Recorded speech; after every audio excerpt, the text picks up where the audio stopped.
Hello friends, कैसे हैं आप सब। Welcome to pharmacy classes by Aarti ma'am. तो अब हम कर रहे हैं फार्मास्यूटिकल जूरिस्प्रूडेंस के जो इंपॉर्टेंट क्वेश्चंस हैं बी फार्मा 5th सेमेस्टर के अंदर, उनके बारे में डिस्कशन। तो यहाँ पर मैं जितने भी क्वेश्चंस बताऊंगी 15 से 16 क्वेश्चंस होंगे और ये क्वेश्चंस है ना आपको बहुत अच्छे से कर लेने हैं। ये क्वेश्चन आपने कर लिए अगर अच्छे से तो यकीन मानिए आपके बहुत अच्छे मार्क्स आ जाएंगे। 15-16 क्वेश्चन है बस, ठीक है। 15-16 में से 10-12 क्वेश्चन आसानी से आ जाने हैं। तो ये 15-16 क्वेश्चन आपको कर लेने हैं बहुत ही ज्यादा अच्छे तरीके से, ठीक है। तो यहाँ पर मैं जिनके भी ऊपर मैं ट्रिपल स्टार लगाऊंगी वो क्वेश्चन को तो आप ऐसे समझ लो आने ही आने हैं, वो आपको छोड़ना ही नहीं है, इवन उसकी प्रैक्टिस कर लेनी है अच्छे तरीके से, ठीक है। तो यहाँ पर चलिए हम अभी शुरू करते हैं अपना वीडियो। तो सबसे पहले हम बात करेंगे यूनिट फर्स्ट जो है उसके अंदर कौन कौन से इंपॉर्टेंट क्वेश्चन है। इसके अंदर बेसिकली दो बहुत ज्यादा इंपॉर्टेंट क्वेश्चन है, जिनमें से फर्स्ट जो क्वेश्चन है वो है write in detail about import of drug and classes of drug prohibited from import, ठीक है। इंपॉर्टेंट क्वेश्चन है ये भी, इसको अच्छे से कर लीजिएगा। और सेकंड क्वेश्चन है write a note on drug and cosmetic act 1940 and explain the requirement for obtaining a retail licence and wholesale licence, ठीक है। इस पर लगा लीजिए ट्रिपल स्टार, छोड़ना नहीं है बिल्कुल भी। ये वाला क्वेश्चन बहुत अच्छे तरीके से कर लेना है। सेकेंड यूनिट पर की बात करेंगे अभी। जो सेकेंड यूनिट है उसके अंदर जो इंपॉर्टेंट क्वेश्चन है, इसके अंदर जो शेड्यूल एम है, ठीक है, शेड्यूल एम आ जाए या फिर जीएमपी आ जाए, बात एक ही है। जीएमपी के बारे में लिखने आ जाए या शेड्यूल एम के बारे में लिखने के लिए आ जाए, आंसर आपको एक ही लिखना है, ठीक है। यानी जो शेड्यूल एम है उसके अंदर जीएमपी गाइडलाइंस के बारे में ही दिया हुआ है। ये जो शेड्यूल एम है ना, इसके ऊपर तो आप 5 स्टार लगा लो वो भी कम है, इतना ज्यादा इंपॉर्टेंट क्वेश्चन है ये। इसको आपको इस तरीके से रट लेना है, एकदम बहुत अच्छे से लिख लेना है, लिख के मतलब देख लेना है 4-5 बार अपनी नोटबुक में। बहुत ही ज्यादा इंपॉर्टेंट क्वेश्चन है ये, ठीक है। इसके बाद में यहाँ पर शेड्यूल एम के अलावा जो सेकेंड यूनिट का बहुत ज्यादा इंपॉर्टेंट क्वेश्चन है वो है डीआई, ठीक है। थर्ड क्वेश्चन जो है यहाँ पर डीआई वाला जो क्वेश्चन है, डीआई यानी ड्रग इंस्पेक्टर जो होता है उसकी क्वालिफिकेशन, उसके पावर, उसकी ड्यूटीज के साथ बहुत अच्छे से पढ़ लेना है। जो डीआई है उसके लिए क्या क्या रिक्वायरमेंट चाहिए, ठीक है, क्या क्या चीजें हैं, वो सारी की सारी चीजें आपको इतने अच्छे से तैयार कर लेनी है। डीआई की भी तो 2 क्वेश्चन यहाँ पर बन जाते हैं, एक शेड्यूल एम और एक डीआई, जो कि आपको छोड़ने नहीं है बिल्कुल भी, ठीक है। बहुत अच्छे से तैयार कर लेना है। इसके अलावा यहाँ पर जो यूनिट सेकंड में 2 क्वेश्चन और इंपॉर्टेंट है, जिसमें से एक है give a detail account on labelling and packing of drugs और एक है specimen label for schedule H वाले ड्रग्स जो होते हैं और शेड्यूल एक्स वाले जो ड्रग होते हैं। शेड्यूल एच तो प्रिस्क्रिप्शन ड्रग होते हैं, है ना, तो प्रिस्क्रिप्शन ड्रग जो होते हैं उनका लेबल कैसा होना चाहिए। शेड्यूल एक्स जो होते हैं ये नार्कोटिक ड्रग के बारे में होता है, तो जो नार्कोटिक ड्रग है उसके जो लेबल है वो कैसा होना चाहिए, ठीक है। तो यहाँ पर ये भी इंपॉर्टेंट क्वेश्चन बन जाता है, जो क्वेश्चन नंबर 4। तो गाइज नेक्स्ट बात करेंगे यूनिट थर्ड के कौन कौन से इंपॉर्टेंट क्वेश्चंस हैं। इसमें 2 बहुत ज्यादा इंपॉर्टेंट क्वेश्चन हैं। फर्स्ट जो क्वेश्चन है वो है पीसीआई का कॉन्स्टिट्यूशन और इसके फंक्शन, ठीक है। दोनों बहुत ज्यादा इंपॉर्टेंट हैं, पीसीआई के कॉन्स्टिट्यूशन भी और फंक्शन भी, दोनों करके भी क्वेश्चन आ सकता है कि right the constitution and function of PCI. अकेला करके भी आ सकता है, अगर शॉर्ट में आया तो कि right the constitution of PCI, ठीक है।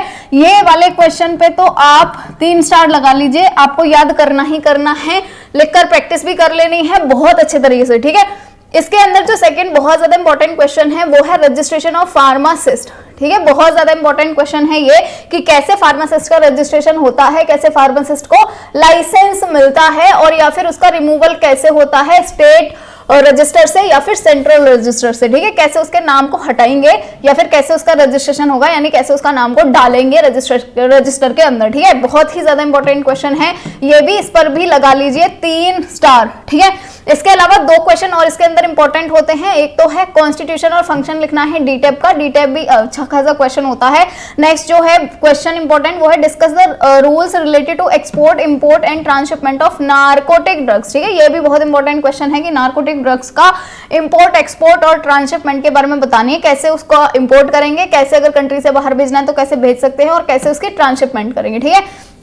इसके बाद में करेंगे हम यूनिट 4th के इंपॉर्टेंट क्वेश्चंस। तो यूनिट 4th जो है इसके अंदर जो इंपॉर्टेंट क्वेश्चन बनते हैं वो बनते हैं, सबसे फर्स्ट वाला है एडवर्टीजमेंट जो है, इसको डिफाइन करना है एडवर्टीजमेंट क्या होता है। ये शॉर्ट क्वेश्चन में भी आ जाता है, वेरी शॉर्ट में भी आ जाता है, लॉन्ग में भी आ जाता है, ठीक है। तो एडवर्टीजमेंट जो है उसको डिफाइन करना है अच्छे से। इसके बाद में कौन कौन से एडवर्टीजमेंट प्रोहिबिटेड है उनके बारे में बताना है, किन किन एडवर्टीजमेंट को हम नहीं कर सकते हैं, उनके बारे में बताना है। उसके बाद में drug and magic remedy act जो है उसके अंदर ही है ये वाला टॉपिक, है ना। Drug and magic remedy act जो है 1954 है आई थिंक ये, है ना, इसका जो ईयर था, तो इसके अंदर ही आता है एडवर्टीजमेंट टॉपिक। तो drug and magic remedy act के बारे में अच्छे से आपको बताना है, इसके ऑब्जेक्टिव के बारे में अच्छे से पढ़ लेना है, और उसके बाद में एडवर्टीजमेंट के बारे में, ठीक है। ये फर्स्ट क्वेश्चन था। सेकंड क्वेश्चन है write in brief about the objective of prevention to cruelty of animal act. ये animal act, cruelty of animal act जो है इस एक्ट के बारे में अच्छे से बताना है, इसके ऑब्जेक्टिव अच्छे से बताने हैं। इसके अलावा क्रुएलिटी टू एनिमल एक्ट के अंदर ही CPC-SCA गाइडलाइन होती हैं जो कि बहुत ही ज्यादा इंपॉर्टेंट है। इवन CPC-SCA गाइडलाइन हो या DPC हो, है ना, या फिर PCI हो या फिर DTAB हो, DCC हो, इनके नाम भी लिखने के लिए आ जाते हैं, है ना। तो इनका जो मतलब फुल फॉर्म भी लिखने के लिए आ जाते हैं, तो आपको इन सबके फुल फॉर्म भी बहुत अच्छे से पढ़ लेने हैं। 2 नंबर में इनके फुल फॉर्म लिखने के लिए आ जाते हैं, है ना। तो CPC-SCA गाइडलाइन जो है वो आपको बहुत अच्छे से पढ़ लेनी है। ये गाइडलाइन के बारे में क्वेश्चन आ जाता है अच्छा खासा। इसके बाद में क्रुएलिटी टू एनिमल एक्ट जो है इसके पढ़ने हैं ऑब्जेक्टिव, ठीक है। इसके बाद में नेक्स्ट जो क्वेश्चन है वो है write a note on DPCO drug price control order होता है इसका फुल फॉर्म, ठीक है, विद रिटेल प्राइस फॉर्मुलेशन। इसका ना एक फॉर्मूला होता है, फॉर्मूला अच्छे से याद कर लीजिएगा, ठीक है। ये क्वेश्चन भी बहुत ज्यादा इंपॉर्टेंट होता है। तो 3 क्वेश्चन हो गए इसके इंपॉर्टेंट, ठीक है। इसके मैं यहाँ पर ट्रिपल स्टार मैंने इसलिए नहीं लगाए हैं क्योंकि आप तीनों ही क्वेश्चन के ऊपर लगा सकते हैं ट्रिपल स्टार, तीनों ही क्वेश्चन बहुत ज्यादा इंपॉर्टेंट हैं इसके, ठीक है। इसके बाद में हम नेक्स्ट लास्ट यूनिट पे शिफ्ट होते हैं।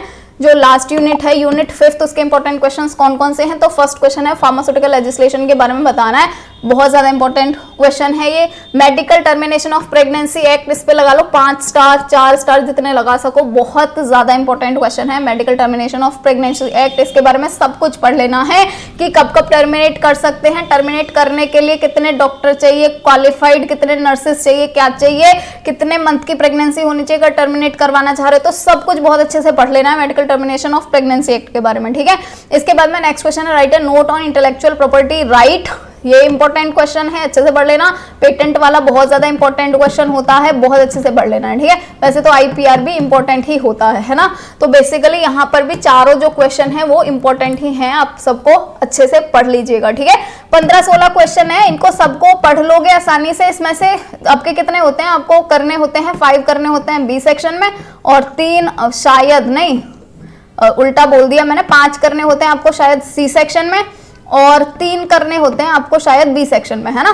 तो 5 और 3 8 क्वेश्चन हो गए टोटल। अगर ये आप 15-16 क्वेश्चन कर लोगे ना तो 8 क्वेश्चन जो आपको करने हैं वो इन्हीं में से ही आ जाने हैं। बाकी जो आपको निकालने हैं, जो मतलब अदर आ जाते हैं, जो आपको निकाल सकते हो आप ऑप्शन में, है ना, तो वो अदर निकाल सकते हो। 5 ये 8 क्वेश्चन जो आपको करने हैं ये तो इनमें से आ ही जाने हैं, 8 नहीं तो 7 तो आ ही जाएंगे, है ना।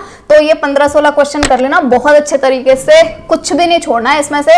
ये क्वेश्चन कर लो, अच्छे तरीके से पास हो जाओगे, ठीक है। तो आई होप आपको वीडियो पसंद आया होगा। पसंद आया है चैनल को सब्सक्राइब किए बिना मत जाइएगा अगर अभी तक नहीं किया है, और अगर लाइक नहीं किया है लाइक कर दीजिएगा, अपने दोस्तों के साथ शेयर कर दीजिएगा। चलिए तो मिलते हैं नेक्स्ट वीडियो में। Thank you.